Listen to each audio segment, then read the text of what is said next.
Mini kitchen set. অনেকদিন হয়ে গেছে মিনি কিচেন সেটের কোনো ভিডিও আপলোড দেওয়া হয় না, তাই আজকে আরেকটা ভিডিও নিয়ে আসলাম। এই ভিডিওতে যতগুলো আইটেম দেখানো হবে মিনি কিচেন সেটের, সবগুলোই কিন্তু এই সেটের অন্তর্ভুক্ত। চুলার সময় যারা অর্ডার করতে চাচ্ছেন তারা 2-3 বক্স করে ফেলুন, কারণ চুলা কিন্তু খুবই অল্প পরিমাণে আছে।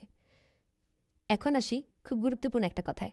আচ্ছা, সত্যি করে বলেন তো, আমরা যখন ছোট ছিলাম তখন কি আমরা এতগুলো আইটেম পেতাম? মেলাতে অথবা কোনো দোকানে কোথাও কি আমরা এতগুলো আইটেম পেতাম? না, অবশ্যই পেতাম না। হয়তো বা ১টা ২টা হাঁড়ি আর ভাঙা পরিবারের ফেলে দেওয়া যেকোনো জিনিস ছোটখাটো, সেগুলো দিয়ে আমরা খেলতাম।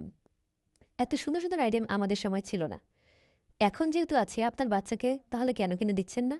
তার শৈশবটাকে সুন্দর মধুর করার জন্য হুবহু বড় কিচেন সেটের মতোই, ব্যাস সাইজে ছোট এই আইটেমটা কিন্তু নিতে পারেন আপনার ছোট বাচ্চার জন্য। যারা ঢাকার বাইরে আছেন তারা ডেলিভারি চার্জ অ্যাডভান্স করে তারপর অর্ডার করবেন।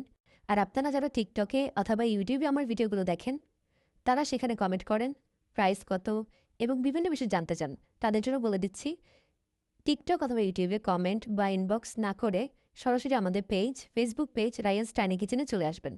এখানে ইনবক্স করবেন, খুব দ্রুত রিপ্লাই পেয়ে যাবেন এবং অর্ডারগুলো কনফার্ম হয়ে যাবে। এই যে ছোট ছোট আইটেমগুলো দেখতে পাচ্ছেন, এগুলো কিন্তু আপনি চাইলেই বর্তমানেও যে কোনো দোকানে বা কোথাও পাবেন না, কারণ কোনো দোকানদারই আপনার বাচ্চার জন্য খুঁজে খুঁজে এতগুলো আইটেম একসাথে রাখবে না। এগুলো হাতে পাওয়ার পর আপনার বাচ্চা কিন্তু আপনার প্রয়োজনীয় ছোট ছোট হাঁড়ি পাতিলগুলো নিয়ে আর টানাটানি করবে না, কারণ এগুলো হুবহু বড় কিচেন সেটের মতোই। মিনি কিচেন সেট ছাড়াও কিন্তু আমাদের পেজে আরও রয়েছে medium kitchen set. Medium kitchen set সাইজে মিনি কিচেন সেট থেকে আরেকটু বড় এবং আইটেম ২৪ পিসে। যারা যারা অর্ডার করতে চাচ্ছেন দ্রুত ইনবক্স করে ফেলবেন। তবে হ্যাঁ, আরেকটা বিষয় জানিয়ে রাখি, আমাদের কিচেন সেটে কিন্তু কয়েকদিন পরপরই প্লাস্টিক আইটেমগুলো চেঞ্জ হয়। সবসময় একই টাইপের প্লাস্টিক আইটেম থাকে না, তো যখন যেটা থাকে সেটা অ্যাড করে ফেলি। আপনারাও যেটা প্রয়োজন সেটা আমাকে ইনবক্স করবেন, থাকলে আমি অবশ্যই আপনাদেরকে দিয়ে দিব। ধন্যবাদ সবাইকে।